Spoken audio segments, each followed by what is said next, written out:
ایسا نہیں کہ صرف اللہ کے نبی صلی اللہ علیہ وسلم زندہ ہیں, تو عالم برزخ میں سب زندہ ہوتے ہیں, لیکن وہ لوگ جو کہتے ہیں کہ اللہ کے نبی صلی اللہ علیہ وسلم زندہ ہیں, باقاعدہ اللہ کی نبی صلی اللہ علیہ وسلم کی زندگی کے لیے وہ چیزیں ثابت کرتے ہیں جو دنیاوی زندگی میں ہوتی ہیں. جی بھائی وہ تو کہتے ہیں کہ اللہ کے نبی صلی اللہ علیہ وسلم ان کی مجلسوں میں حاضر ہوتے ہیں اور پتہ نہیں کون کون سے عقیدہ رکھتے ہیں.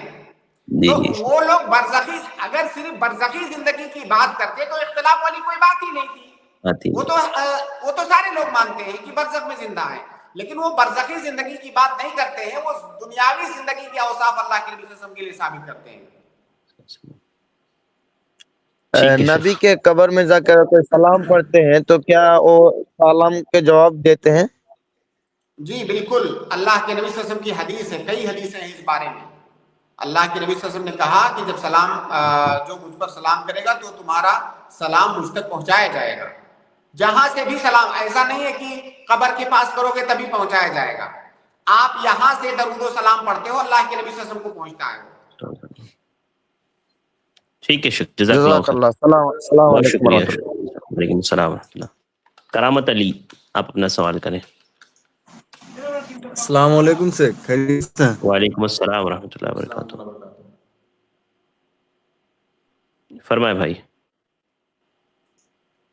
سیک میرا کوشچن دیوالی سے ریلیٹڈ ہے. جیسے کہ جس کمپنی میں کام کرتے ہیں وہ مسلم کمپنی تھی, اور دیوالی اب اگلے سال پوچھیے گا, بونس بھی دیا ہے اور کچھ گفٹ بھی دیا, جیسے سر انہوں نے سویٹ دیا, یہ ہے گھر میں رکھا ہوا ہے سر اس کا مٹھائی کے میں کیا کروں, پوچھنا چاہتا ہوں سے. مٹھائی کے بارے میں مت پوچھیے گا اور کسی بارے میں پوچھیے. مٹھائی کے بارے میں کیا کروں شیخ پوچھ رہے ہو؟ جیسے کہ ٹھیک ہے, دیکھیے بھائی جی کوئی بھی چیز, کھانے پینے والی چیز جس کا تعلق شرکیہ اور کفریہ عقیدے سے ہے, شرکیہ اور کفریہ تہوار سے ہے, وہ چیز ہم قبول نہیں کریں گے. یہ سیدھی سی بات ہے, یہ ہمارے دین اور ایمان کا مسئلہ ہے, اور ہمارے قبول کرنے یا نہ کرنے سے ان پر کوئی فرق پڑنے والا نہیں ہے. بھائی آپ مجھے کھانے کے لیے کوئی چیز دے رہے ہو, اگر میں نہیں کھاؤں گا تو اس سے آپ کا کون سا نقصان ہو جائے گا, یا میں کھا لوں گا تو آپ کا فائدہ کیا ہو جائے گا؟ تو یہ میسج کیوں نہ آپ پہنچا پائیں, یہ تمام لوگوں کی بات ہے, تمام مسلمانوں کی, جو جن کو مٹھائی کھانے کی بہت للک ہے, وہ یہ میسج کیوں نہیں پہنچا پاتے ہیں کہ آپ کی مٹھائی کھا لینے سے آپ کا کیا فائدہ ہو جائے گا, یا میں نہیں کھاؤں گا تو آپ کا نقصان کیا ہو جائے گا, جبکہ ہمارے دین کا, ہمارے ایمان کا نقصان ہے. تو یہ درست نہیں ہے, بات بہت بار آ چکی ہے, اور میرے خیال سے بار بار اس کو ریپیٹ کرنے سے کا کوئی مطلب نہیں بنتا ہے. ٹھیک ہے, جزاک اللہ خیر, بہت شکریہ بھائی, جزاک اللہ خیر. ابو عدنان, میں آپ کو ایڈ کراؤں, آپ اپنا سوال کریں. جی السلام علیکم ورحمۃ اللہ وبرکاتہ. وعلیکم السلام ورحمۃ اللہ وبرکاتہ. شیخ میرا سوال یہ ہے کہ کیا کتے کو اپنی جان کی حفاظت کے لیے گھر میں پال سکتے ہیں؟ جیسے ایک بھائی نے بتا رہے تھے کہ ہمارے گھر میں بھالو وغیرہ آتے ہیں, ویسے جانور آتے ہیں, تو ان کی اپنی جان کی حفاظت کے لیے کتے کو پال سکتے ہیں. جیسے کہ مال کی حفاظت کے لیے تو معلوم ہے کہ مال کی حفاظت کے لیے پال سکتے ہیں, تو یہ ویسے اپنی جان کی حفاظت کے لیے. دیکھیے, کتے کو اپنی جان کی حفاظت کے لیے, مال کی حفاظت کے لیے, اگر آپ کے پاس مویشی ہیں ان کی حفاظت کے لیے, اگر آپ کے پاس کھیتی باڑی ہے اس کی حفاظت کے لیے آپ کتے کو پال سکتے ہیں. جی اللہ کے نبی صلی اللہ علیہ وسلم کی اس میں حدیث سے, میں آپ کو حدیث کے الفاظ سناتا ہوں. اللہ کے نبی, جی ایک سیکنڈ شیخ. جی شیخ, ٹھیک ہے انشاءاللہ. میں دیکھ رہا ہوں کچھ لوگ کمنٹس میں بھی کر رہے ہیں, تو دیکھیں انشاءاللہ ممکن تو نہیں ہو پاتا ہے. اللہ کے نبی صلی اللہ علیہ وسلم نے بتایا, اللہ کے نبی صلی اللہ علیہ وسلم نے فرمایا کہ صحیح بخاری اور مسلم کی روایت ہے, من اقتنى كلبا الا كلبا ضاريا لصيد او كلب ماشية فانه ينقص من اجره كل يوم قيراتان. اللہ کے نبی صلی اللہ علیہ وسلم نے کہا, جس نے کتا پالا شکاری کتے کے علاوہ یا جانوروں کی حفاظت کرنے والے کتے کے علاوہ کوئی کتا پالا, تو اس کے اجر میں سے روزانہ 2 قیرات کم ہو جائے گا. اور دوسری روایت میں اس کے علاوہ بھی دیگر مصالح کا ذکر ہے. تو اگر کتے کو کوئی رکھوالی کے لیے، اپنی رکھوالی، اپنے جان و مال کی رکھوالی، کھیتی کی رکھوالی، جانوروں کی رکھوالی کرنے کے لیے پالتا ہے تو جائز ہے. جی شیخ میں جی شیخ جزاک اللہ خیر. ایک اور میں سوال پوچھ سکتا ہوں؟ 2 ہو گئے ابو عدنان بھی نا آپ کے، انشاءاللہ کل لے لیجیے گا اگلا سوال، کل لے لیجیے گا انشاءاللہ. ٹھیک، جی بہت شکریہ، شکریہ. جزاک اللہ خیر. وعلیکم السلام. توقیر اختر آپ اپنا سوال کریں بھائی. السلام علیکم ورحمۃ اللہ وبرکاتہ. وعلیکم السلام ورحمۃ اللہ وبرکاتہ. جیسے ہم سفر کا آغاز کرتے ہیں 9 بجے کے آس پاس یا 8 بجے کے آس پاس ہم نکلتے ہیں سفر کو، اور اپنے مقام پر پہنچ گئے ظہر یا عصر کے وقت پر. کسی وجہ سے جیسے یہ سفر میں تو کافی سہولیت رہتی ہے ہمارے کو کہ ہم قصر بھی کر لیں، جمع کر لیں، لیکن بہرحال وہ نماز کسی وجہ سے چھوٹ گئی، ہماری قضا ہو گئی. واپس ہم اپنے گھر پہ پہنچتے ہیں مغرب کے وقت پہ، تو جو چھوٹی ہوئی نماز ہے وہ کیا گھر پہ پہنچنے کے بعد 2 رکعت ہی پڑھنی ہے یا پوری پڑھنی ہے؟ پہلی بات تو سوال بھائی آپ کا پہلے ہونا چاہیے، اس پہلے والا سوال ہونا چاہیے. سوال یہ ہے کہ کیا چھوڑنا جائز ہے؟ جیسے کئی سارے لوگ یہ کہتے ہیں شیخ کہ ہم سفر میں جاتے ہیں ٹرین میں یا کہیں کسی بھی پبلک ٹرانسپورٹ سے جاتے ہیں تو ہمیں پریشانی ہوتی ہے، حالات صحیح نہیں ہیں، حالات کرونا ہوتے ہیں. ہم کئی دفعہ کہیں پر خطرہ ہوتا ہے، ہم نماز پڑھنے لگیں گے تو کوئی شر پسند آ کر کے ہنگامہ کرنے لگے، اس طرح کی سچویشن ہوتی ہے تو ہم نماز پورے دن کا نماز ڈیلے کر کے رکھتے ہیں، شام میں جا کر پورا اکٹھا پڑھ لیتے ہیں. تو دیکھیے بھائی، ہماری شریعت میں ایک قاعدہ ہے کہ المشقۃ تجلب التیسیر، معروف قاعدہ ہے، اس کی شرح میں نہیں جانا چاہتا. اس کا خلاصہ مطلب یہ ہے کہ جب بھی آپ کو کوئی مشقت لاحق ہوتی ہے، ایسی مشقت جس کو آپ تحمل نہیں کر سکتے، تو آپ کی شریعت آپ کو آسانی دیتی ہے. جی ایک دوسرا قاعدہ ہے، امام شافعی کا قول بھی ہے کہ اذا ضاق الامر اتسع واذا اتسع ضاق. اس کا مطلب یہ ہے کہ جب آپ کے اوپر تنگی آتی ہے تو شریعت آپ کے لیے آسانی پیدا کرتی ہے. اب اگر کوئی یہ سمجھتا ہے کہ حالات اچھے نہیں ہیں، میں پبلک پلیسز میں نماز پڑھوں گا، عبادت کروں گا تو کوئی فتنہ کھڑا ہو جائے گا، اس طرح کی اگر اس کو پریشانی ہے تو شریعت نے اس کا حل بتایا ہے. آپ ٹرین میں ہیں، ٹھیک ہے، آپ کھڑے ہو کر نماز نہیں پڑھ سکتے، یا بیٹھ کر مان لیتے ہیں کہ بیٹھ کر بھی نہیں پڑھ سکتے، بیٹھ کے پڑھیں گے تو کوئی مسئلہ ہو جائے گا، مان لیجئے کسی ایسی جگہ پر ہے کوئی مسئلہ ہو سکتا ہے، تو لیٹ کے تو پڑھنے کا آپشن آپ کے پاس موجود ہے، آپ لیٹ کر کے پڑھیے، اشارے سے پڑھیے، دل میں بھی پڑھ سکتے ہیں. آپ مان لیجئے بس میں ہیں اور آپ کے بغل والی سیٹ پر کوئی بیٹھا ہوا ہے، ٹھیک ہے، آپ اس طرح نماز نہیں پڑھ سکتے کہ آپ رکوع کے لیے تھوڑا سا سر جھکائیں یا سجدے کے لیے تھوڑا زیادہ سر جھکائیں، ایسا نہیں کر سکتے، یا آپ کو لگتا ہے کہ آپ کے کرنے سے کوئی خطرہ ہو جائے گا آپ کے اوپر، تو آپ سیدھے بیٹھے ہیں، آپ اشارے سے نماز پڑھ سکتے ہیں.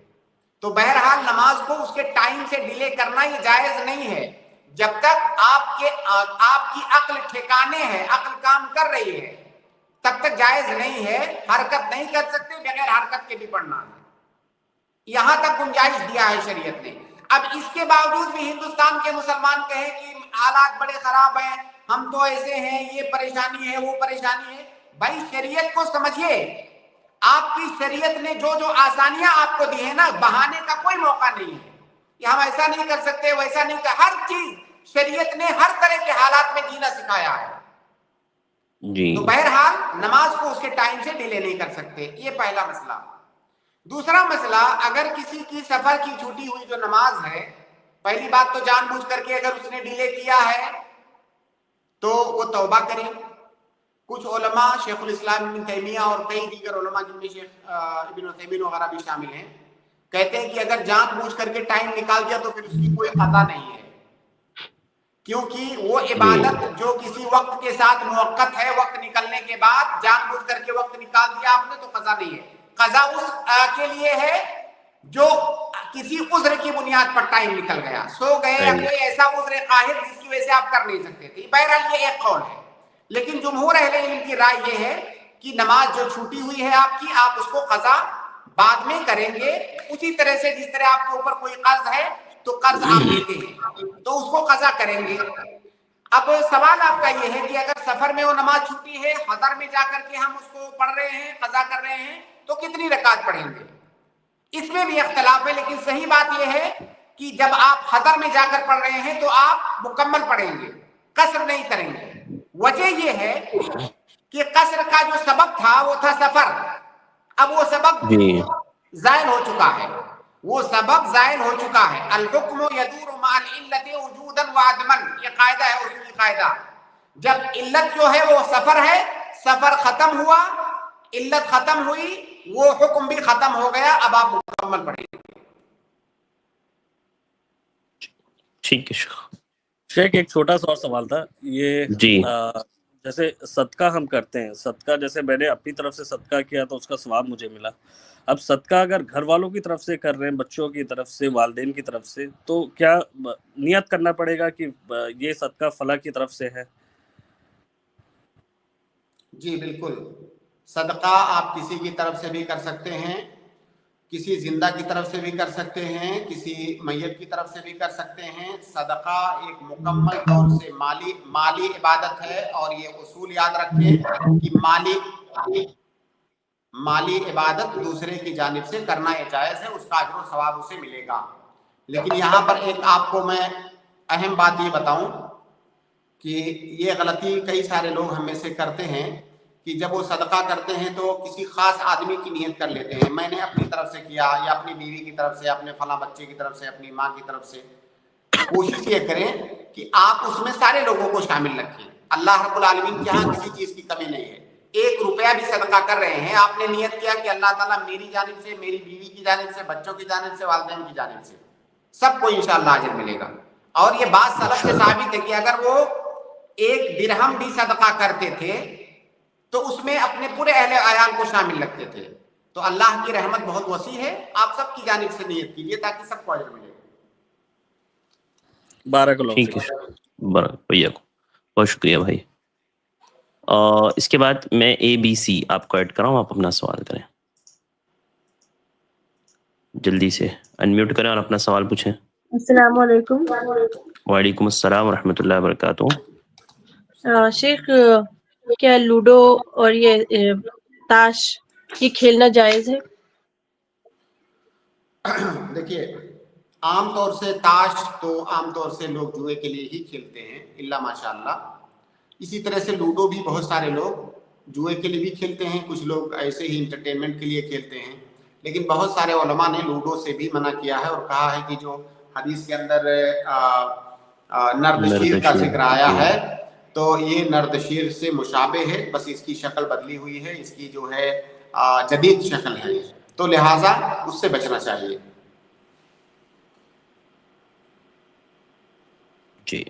جی سر، ٹھیک ہے۔ اور اس کے بعد وہ جی آپ کو جواب مل گیا ہے؟ جی شکریہ، جزاک اللہ خیر، بارک اللہ فیکم، بہت شکریہ۔ محمد عفیف، آپ کا ڈیوائس ناٹ کنیکٹڈ دکھا رہا ہے، تو کائنڈلی آپ اپنے مائک اور کیمرے کا الاؤ کریں تو آپ کا ڈیوائس کنیکٹ ہوگا۔ محمد فاروق، جی فاروق صاحب جلدی سے انمیوٹ کریں۔ جی السلام علیکم ورحمۃ اللہ وبرکاتہ۔ وعلیکم السلام ورحمۃ اللہ وبرکاتہ۔ جی شیخ، سفر کو لے کے ہی میرا بھی ایک سوال ہے، کوئی دن مقرر ہے کیا؟ جیسے میرا کبھی سفر 5 دن کا ہوتا ہے، کبھی 10 دن کا ہوتا ہے، تو قصر کرنے کا کتنے دن تک ایسا کوئی فکس ہے کیا؟ یہ پوچھنا تھا۔ اور اس میں لیڈیز کا کیا حکم ہے؟ لیڈیز اپنے مطلب سفر میں ہی ہے، وہ گھر پہ قصر ہی کریں گے؟ اور سنتوں کا کیا ہے؟ سنت نمازیں پڑھنا ضروری ہے یا وہ بھی چھوڑ سکتے ہیں؟ دیکھیے، پہلی بات تو سفر کی کوئی مسافت طے نہیں ہے شریعت میں کہ اتنے کلومیٹر جائیں گے تو سفر کہا جائے گا، اب آپ قصر کریں، اب آپ جمع کریں۔ سفر کی کوئی مسافت، کوئی دوری شریعت نے فکس نہیں کیا ہے، اس کا تعلق عرف سے ہے۔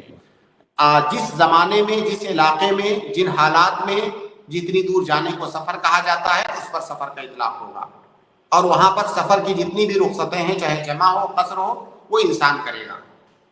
تو اور یہ مسئلہ کئی بار میں اس پر بات کر چکا ہوں، مثالیں دے کر میں نے بات کیا ہے کہ آج سے 100 سال پہلے اگر 50 کلومیٹر جانے کو سفر کہا جاتا رہا ہوگا تو آج 50 کلومیٹر جانا تو جو ہے آدمی معمولی کام کے لیے 50 کلومیٹر چلا جاتا ہے۔ تو حالات کے اعتبار سے وہ جو ظروف ہیں جہاں پر آپ ہیں یا اس مسافت کو طے کرنے میں جو مشقت ہے، یہ ساری چیزیں دیکھتے ہوئے ہر زمانے میں سفر کا اطلاق الگ الگ دوریوں پر ہوتا ہے. تو آپ جہاں پر ہیں وہاں کے عرف میں جسے سفر کہا جاتا ہے وہ سفر مانا جاتا ہے. دوسری بات، آپ قصر اور جمع اس وقت تک کریں گے جب تک آپ مقیم نہیں ہو جائیں گے کہیں پر جا کر کے. اب کتنے دن وہاں آپ ٹھہرے تو آپ مقیم کہلائیں گے، اس کا تعلق بھی عرف سے ہے. وہاں کے عرف میں لوگ کتنے دن ٹھہرنے کو اقامت کہتے ہیں. تو اس کی تحدید دن سے نہیں کی گئی ہے کہ 4 دن 5 دن 10 دن. جتنا دن ٹھہرنے کو وہاں کے لوگ اقامت کہتے ہیں، اگر اتنا دن ٹھہر گئے آپ تو مقیم ہو گئے. اب آپ قصر نہیں کریں گے، اب آپ جمع نہیں کریں گے. تو دونوں چیزوں کا تعلق وہاں کے عرف سے ہے، نہ تو مسافت سے اس کا تعلق ہے نہ تو اس کا تعلق دن سے ہے. اور سنتوں کے بارے میں آپ نے سوال کیا. سفر کی حالت میں جو سنن رواتب ہیں، یعنی فرض نماز سے پہلے اور بعد کی جو سنتیں ہوتی ہیں جنہیں سنن رواتب کہا جاتا ہے، جن کی تعداد 12 ہے 5 وقت میں ملا کر کے. اللہ کے نبی صلی اللہ علیہ وسلم کی سنت ہے کہ آپ فجر کے علاوہ کوئی بھی سنت راتبہ سفر کی حالت میں نہیں پڑھتے تھے، لہٰذا اس کو نہ پڑھنا یہ سنت ہے. سفر کی حالت میں سنن رواتب کو نہ پڑھنا یہ سنت ہے. یعنی ثواب کب ملے گا؟ نہ پڑھنے پر ثواب ملے گا. ہاں، فجر کی سنت اللہ کے نبی صلی اللہ علیہ وسلم سفر میں بھی نہیں چھوڑتے تھے. اسی طرح سے وتر کا مسئلہ ہے، وتر کی نماز بھی آپ سفر میں بھی نہیں چھوڑتے تھے، اسے پڑھتے تھے. باقی جو سنن رواتب ہیں انہیں نہیں پڑھنا ہے، یہی سنت ہے. سنن رواتب کے علاوہ اگر کوئی آدمی نفلی نماز پڑھنا چاہتا ہے، نفل مطلق، تو وہ پڑھ سکتا ہے، اس کی اجازت ہے، اس میں کوئی مسئلہ نہیں ہے. ٹھیک ہے شیخ جی. لیڈیز کے لیے کیا بھائی؟ جو حکم مرد کے لیے ہے وہی حکم عورت کے لیے بھی ہے، کوئی فرق نہیں ہے. ٹھیک ہے. ٹھیک ہے شکریہ، جزاک اللہ خیر، بارک اللہ. السلام علیکم ورحمۃ اللہ وبرکاتہ. نالج اپنا سوال کریں. السلام علیکم ورحمۃ اللہ وبرکاتہ. وعلیکم السلام ورحمۃ اللہ وبرکاتہ. شیخ میں جاب کر رہا ہوں تو اور گھر سے کافی دور ہوں، تو یہاں پہ جہاں ہم رہتے ہیں وہ ایک پی جی ہے، اس میں میں ایک روم میٹ کے ساتھ رہ رہا ہوں جو نان مسلم ہے، اور کافی زیادہ نان مسلمز ہیں یہاں پہ. تو اور جاب میں بھی نان مسلم سے زیادہ کام کرنا پڑتا ہے، تو مسلمس تو وہاں پہ بہت کم ہے. تو اس کا کیا ہوگا؟ مطلب میرا رہنا صحیح ہے نان مسلمس کے ساتھ ان کے بیچ میں اور ملنا جلنا؟ دیکھیے، رہنے میں کوئی دقت نہیں ہے. اگر اس رہنے کی وجہ سے آپ کے دین پر، آپ کے ایمان پر کوئی خطرہ ہے، یا ان کے ساتھ رہنے سے آپ اپنے دین سے دور ہوں، تب یہ غلط ہے. رہنا غلط تھوڑی ہے. ایسا تھوڑی ہے کہ غیر مسلم کے بیچ میں نہیں رہ سکتے. بالکل آپ رہ سکتے ہیں. اپنی شناخت آپ باقی رکھیے. جو آپ کے اوپر دین کی طرف سے جو واجبات عائد ہیں ان واجبات کو آپ ادا کیجیے. ہاں، اگر کسی کو لگتا ہے کہ میں وہاں رہوں گا تو بددین ہو جاؤں گا اور جو ہمارے اوپر فرائض ہیں ان کی ادائیگی نہیں کر پاؤں گا، یا حرام کاموں میں ملوث ہو جاؤں گا، تو پھر اس کا مسئلہ دوسرا ہے. ورنہ رہنا اصلاً یہ حرام نہیں ہے، بالکل رہ سکتے ہیں. لیکن ضروری ہے کہ آپ جو ہے واجبات کی پابندی کریں، محرمات سے اجتناب کریں. ٹھیک ہے شیخ، بہت شکریہ شیخ. وقت ہمارا کمپلیٹ ہوا، تو یہیں پر آج کی اسٹریم کو ہم لوگ ختم کرتے ہیں. بہت شکریہ وقت دینے کے لیے. انشاءاللہ کل کی اسٹریم میں دوبارہ ملاقات ہوگی. شیخ بارک اللہ فیکم. السلام علیکم. اس کے بعد میں اپنے بھائیوں اور بہنوں کا شکر گزار ہوں، معذرت خواہ ہوں جن بھائی بہنوں کا نمبر نہیں آ پایا. انشاءاللہ کل آپ لوگ تشریف لائیں، انشاءاللہ کل آپ لوگوں کو ضرور میں ایڈ کروں گا. آج کے لیے بس اتنا ہی. یہیں پر ہمارے وقت ختم ہوتا ہے اور ہم آپ سے الوداع کہتے ہیں. انشاءاللہ کل کی اسٹریم میں دوبارہ آپ لوگوں سے ضرور ملاقات ہوگی. آپ لوگ ضرور تشریف لائیے گا. مجھے دیجیے اجازت. السلام علیکم ورحمۃ اللہ وبرکاتہ.